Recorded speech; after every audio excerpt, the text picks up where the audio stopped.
Hello everyone, this is Benjamin T. Collier, also known as Poison Darth Frog, here with a TMNT Splintered Fate. Not run, but more of an informational video. Where do I start with this? The next thing to cover was the level 4 pepper challenges that were added to arcade mode. I checked them out, was like, something's off, didn't know what to make of it, and from what I could find online at the time, which was surprisingly nothing, it seemed like nobody else knew what to make of it either. So I did some game testing and investigating and analysis, and realized that not only is something very off, but also something else is also off that has been off this entire time without me realizing it. We'll get into that in detail later, but the primary focus of this video is to talk about the level 4 pepper challenges. Now, this whole video is going to be me discussing problems I've discovered in a game that I love. So, before I dive into it, I just want to reiterate that I do in fact love this game. It's had its ups and downs, and this video is about some downs. But my overall time with this game has been overwhelmingly positive. I'm making this video for two reasons. To let other players know about issues they may want to avoid, and to let the devs know, hey, I found this. Is this what you intended? I know the level 4 pepper challenges were added some time ago, and there has been another update to the game since then. Because of a combination of time-sensitive projects and also just not knowing how to address this at first, this video has ended up being delayed a lot longer than intended. And when I came back to this game, after the last update, the issues I discussed in this video were still there. So, it still seems that I need to talk about this. So regarding these level 4 pepper challenges, they do have the decency to warn you that this is an especially hard challenge. Not for the faint of heart. So they're aware that this level of challenges is an acquired taste, like spicy pepper. They acknowledge that, and they do warn people. I don't think that quite cuts it though. Having tried these challenges out, and having taken a step back to take a harder look at the data, I have no idea who this is for. So just to try and give you some context, I'm not saying this to be braggadocious, I just want you to know where this view is coming from. There is a trophy for this game that requires doing something called the perfect run. The requirement of which is that you equip the War Staff artifact the entire time, which makes enemies do double damage to you. Then, you also have to go through every shimmering portal that is offered to you, which throws a bunch of new challenges at you, not skipping a single one. And you have to take every gauntlet challenge. So every boss is as hard as they can possibly be. Basically, you have to make all the worst possible life choices, deal with the actual realistic consequences of having made every possible worst life choice, and somehow still come out on top. I did that challenge for fun. I looked at that, thought correctly that it's nearly impossible, going to be hard and a grueling experience, and decided to go for it anyway, not knowing whether or not it would succeed, and knowing that each failure was going to take roughly an hour of my life, only to have to try again. And knowing all of that, I still wanted to do it for the fun of the challenge.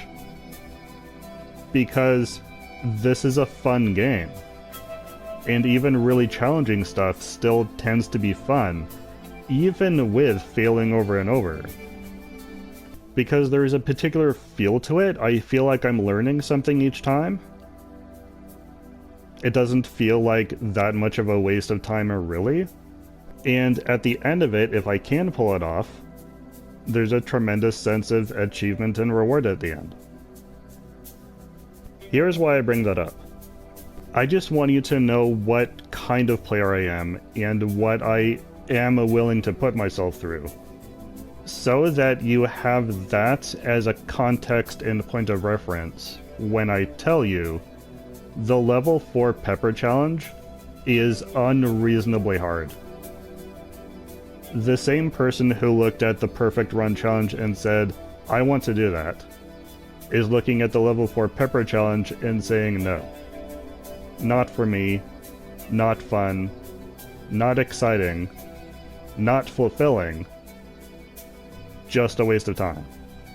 I don't mean that in a dramatic way as if to say that this is way harder. I mean, it isn't even the correct kind of hard. Like, it's hard in a way that is beyond and outside of what the developers intended. I've played enough games in my time, with both good and bad design, to have developed a kind of sixth sense for when the difficulty of a game is fine-tuned and what the developers intended, and when the difficulty is from simply bad game design. Now, to me, Splintered Fate is a mostly well-crafted game. I'd be lying if I said I didn't run into the odd glitch here and there. Most of them are benign. But in addition to how hard the level 4 pepper challenges was intended to be, and we were warned it was intended to be hard, they are, I am convinced there are elements in this mode that go way beyond what was actually intended. There are many reasons why, and I'll get into them in detail. I just wanted to say at the start, if you don't hear anything else, even a challenge seeker is looking at this and saying no. So I made 2 attempts at the astral ship. I don't know at the time that I'm recording this if I'm even gonna be bothered posting those runs, so warning for potential run spoilers. I failed the first time and I won the second time. And the only perceivable difference was luck. I did not feel like I was any more skilled the second time. I did not feel like I'd accomplished anything. I just felt like I got lucky.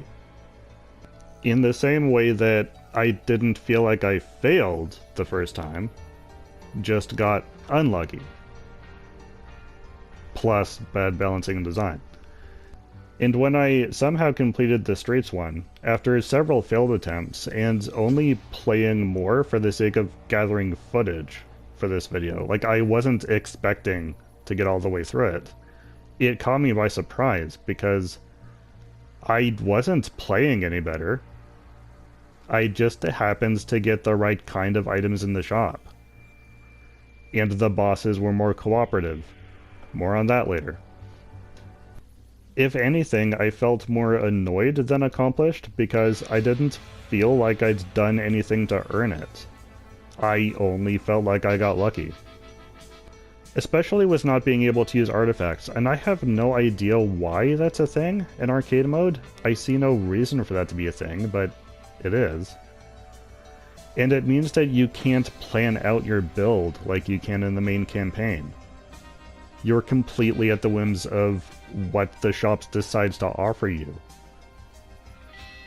And that's fun on a more chill difficulty, but if the point is to make the game itself, like the enemy waves and stuff, as difficult as possible, as was clearly the case here, not even having access to our usual stuff and having only an extremely random assortment of options to work with amounts to not so much a skill check, but rather what feels, ultimately, like just rolling the dice.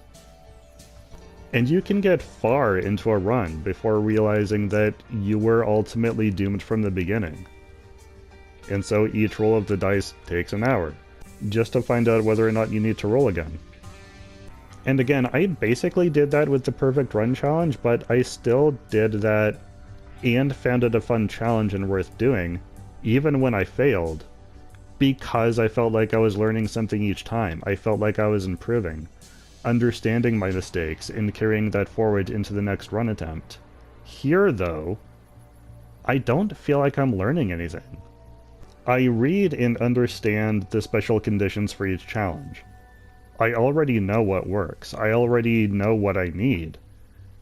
I just succeed or fail depending entirely on whether or not the ship chooses to give me what works. And from what I've heard online, from players who have managed to beat these challenges, including the sewer one, which I still haven't been able to beat thus far, that is exactly it. They're not winning by skill, at least not necessarily any more skill than any other longtime players of this game. They're getting lucky in the shops. That's not a challenge. And I wish roguelike creators would understand this, because I'm seeing it more and more. Randomness is fine and fun when you are able to improvise your way through it, based on skill, making the best of the options given. But when you need lucky dice rolls at the beginning of a run, just to have the basic requirements, that is not a challenge. And getting that lucky roll does not make the player feel any more accomplished. If victory can't be repeated on your skill alone, if luck is a necessity, then it's not that you've improved as a player. It's just luck of the draw. So especially if your reason for seeking challenge is the feeling of accomplishment, I still would not recommend this, because even victory feels hollow. But the level 4 Pepper challenge is not only too random with its allotments, but is also simply unfun. The biggest issue with this challenge, and if the developers see this video and take nothing else from this, I hope they at least listen to this. The biggest thing that needs fixing for this difficulty is quite simply the amount of enemy HP. I get it, raising and not just enemy damage but enemy HP as well, by a factor of whatever, is the simplest way to raise difficulty. But there are limits within reason. The standard experience with boss characters in any video game is having to learn their patterns, how they attack and when they're vulnerable. And most of the time, once you've figured that out, it's just a matter of surviving that pattern a certain number of times, and then you win. I think most of us gamers, at this point, have had the experience in their life of fighting a boss where figuring out and mastering their pattern was step 1. But then it turns out there's also an endurance check. So instead of just follow this pattern a few times in a row, it's more like, do this pattern for a solid 20 minutes, then you beat the boss. Gamers don't like that. To be told that just mastering the pattern isn't enough, now you have to also actively waste your time doing the same thing over and over for an arbitrarily long time. That's how this feels. Not just fighting bosses, but even fighting some enemies in this challenge. Hard is one thing, intense is one thing, but hear me when I tell you that this is boring. This is tedium. This is not the same thing as hard or difficult. This is simply a waste of time. And I don't think that's what the developers intended. They symbolized the difficulty ranking with peppers, after all. They want you to associate this with spicy food. Think about the people in your life who really like spicy food. Or just think about yourself if you're one of them. Why do they eat spicy food? Do they like it for the intensity? Do they like it for the challenge? Or do they like it for the tedium? Like, look at this clip I'm showing now. The entire time that this clip has been playing, it's not looping. I haven't repeated anything. The entire time this clip has been playing, this is legitimately how long it takes me to take down this enemy, with the best upgrades for DPS that the shop offered me. And yeah, I got hit a few times early on, when I was dealing with him and the Astral Wraith. But just him, he doesn't have hard patterns to figure out. All the rest of this is just an endurance check. This does not feel like Splintered Fate. This does not feel like the rest of the game. This feels closer to Desert Bus Simulator than Splintered Fate. Just for reference, I went back and went through the main campaign again, going through every Shimmering Portal and accepting every Gauntlet challenge, just for the sake of testing and reference, because I wanted to see if there was anything in all the rest of the game that came anywhere close to enemies taking this long to die. And after doing another run, no, nothing came even close. So then I thought I'd take it a step further and switch the overall game difficulty from story to normal, because the difficulty menu explains that story, which is what I've always had it on, is an easier difficulty intended for people who just want to experience the story and so don't want too hard of a challenge, and normal mode is intended for the people who do want a challenge.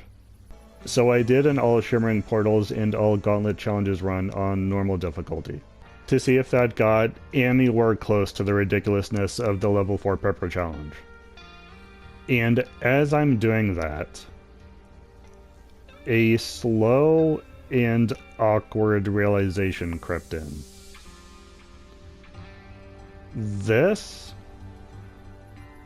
is easier than story difficulty.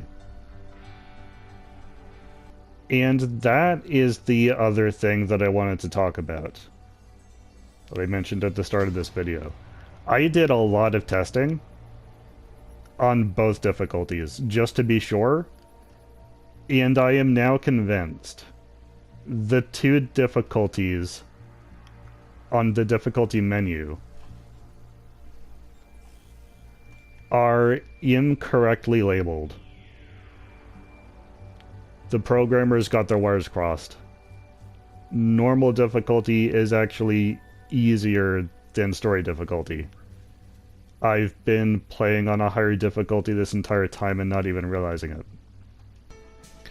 Like, you guys remember in the earlier videos when I complained so much about the game being too hard for beginners? Yeah, it was. I had to check the difficulty setting to make doubly sure that I had the right one selected, and yes, I had story difficulty selected, because it's labeled as being the easier one. And as it turns out, it's not actually, though. Now you can argue that there's variables, and inevitably there are. As hard as I was trying to do a control test, getting maximum toughness for enemies requires going through every Shimmering Portal. And inevitably there are going to be variations. That's why I did several tests on both difficulties instead of just one each. But having done all of that testing, I can confirm that as far as my own experience, I am finding the game to be easier on a normal difficulty than on story difficulty. Not the least example of which is the fact that I fought Shredder over 50 times now. I've got a cup to prove it. And somehow in all that time, I never successfully managed to beat him without getting hit. until I did it on normal. And it wasn't from any more amount of skill than I normally apply. I'm pretty good at dodging Shredder's attacks, he just always manages to get me at some point or other. But this particular time, it's not that I was better, he just didn't live long enough to catch me slipping up. That's all the evidence I need, but I also have all the other testing to back me up. So that's something. Y'all can let me know if you've come across the same issue. I know this game didn't originally have 2 different difficulties, and also that originally it was a Switch exclusive, and I'm playing it on the PS4. So some versions might be different. This is what I found to be the case in my version of the game, and if true, incorrectly labeled difficulty settings seems like something that should probably be fixed. So, back to the level 4 Pepper Challenge. My personal recommendation to players would be to not bother with it, at least until it gets patched. And I would be surprised if it's not. This game so far has had a good track record of the devs looking over something, realizing it's too hard or not working as intended, and then fixing it. Besides, there are things about this challenge that were clearly oversights. Not just the difficulty itself, but also the specific bonuses that come with these challenges. Because if you didn't know, each of these level 4 challenges has bonus conditions attached to it. And as I'm reading them, a lot of them don't make any sense. Like, in the same way that a development team will generally have one division in charge of deciding how enemies work, and a different division deciding how those enemies are laid out on a map. And sometimes there's miscommunication and misunderstandings when it comes to difficulty balancing, when keeping, like, all of that information in mind. These challenges do not feel designed with care by someone who actually knows the game. They feel patched together with uninformed guesswork and then rushed out without proper testing or even proofreading. The biggest example is this one for Greasy Lightning. You start with one special use and one tool use. If you've spent any time with this game, that's not a unique situation. That's how it always is. The basic game, even after buying every permanent upgrade, is exactly this. Everyone has one special use and one tool use all the time. The one and only exception to that rule is Leonardo, who can start off with up to 4 specials depending on upgrades to his inspiration. But if Leonardo is who they were thinking of, why in the world, if you only have 3 condition slots per challenge, would you waste one of them on something that only impacts one character? Then there's conditions like you start with 200 max HP, or you start with 1 Splinter Revive. And yeah, late game, I've been buying all the permanent upgrades, so I've normally got more than that.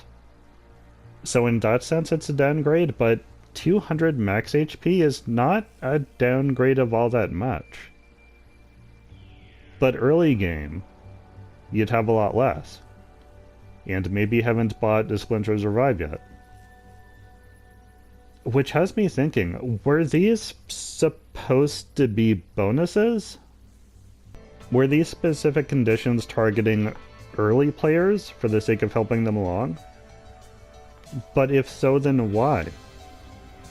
Everything else about the challenge is so hard. And it warns that it's a tough challenge. Why would early players be trying this? Who is the target audience for these challenges? If they were supposed to be bonuses, then the programming and phrasing should be, you start with 200 additional max HP, and you start with 1 additional Splinter's Revive. you start with an additional special use and an additional tool use. That way it's a bonus regardless of what level you're at as a player. Then there's this condition, which I don't have words for other than caw. This game taught me to dash. Getting good at this game requires instinctive dashing. Dashing is as natural as breathing now. It's the whole how this game is played. This condition of you can only have one dash is like getting shot in the foot and then being told to run a marathon. That is not fun. That's not even a challenge. It's just unpleasant and grueling. There's a shimmering portal along these lines called Lead Feet. It drops your dash count by 1 and slows the dash recovery time. That's reasonable. That's a fair challenge, and I can generally work with that.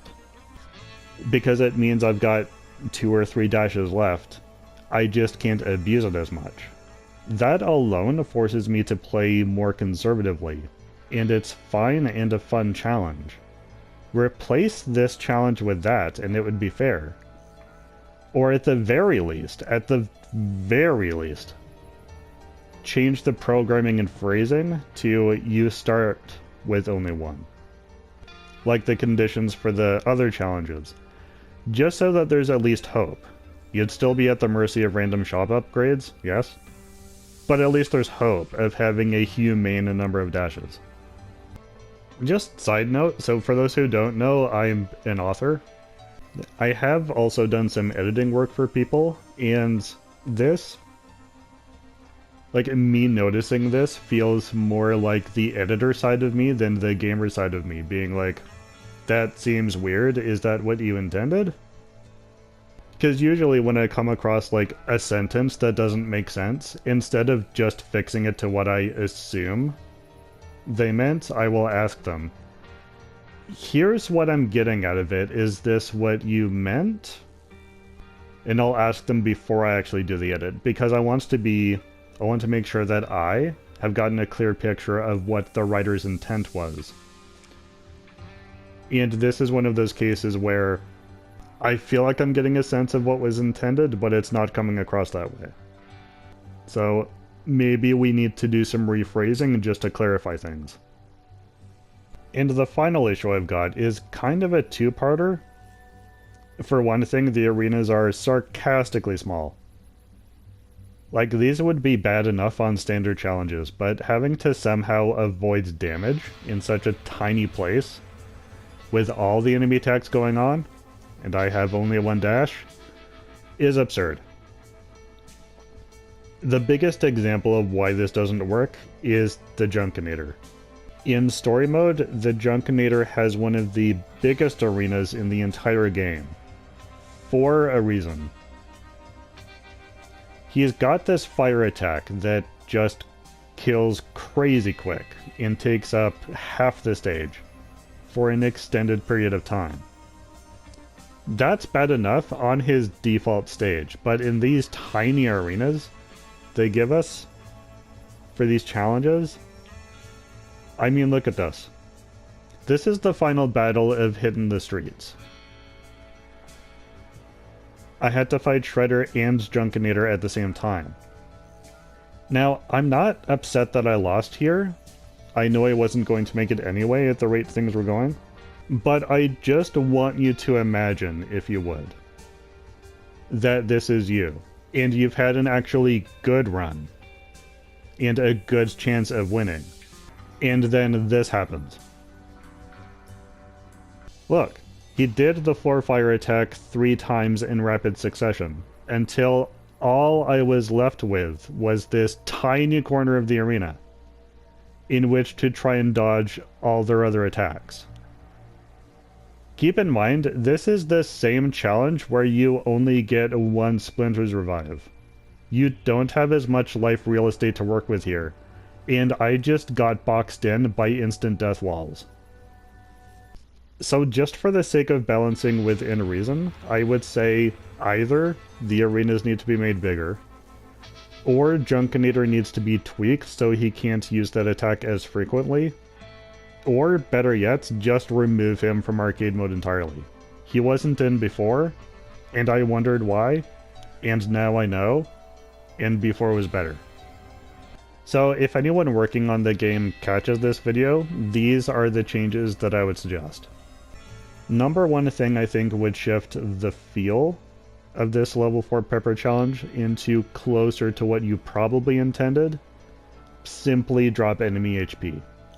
If the point is to be exciting, you want to keep things moving. You don't want the player dealing with the same enemy or the same room for too long, because it shifts from being intense to simply being tedious. Number 2, rework the hexes and flexes that you've got for each of these.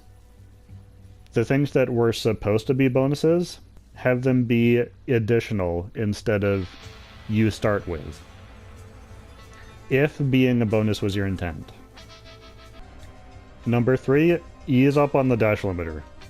Have it work more like lead feet, or allow the player to acquire additional dashes during the run. Number 4, remove the Junkinator, or limit his fire floor attack. It doesn't work for these arenas.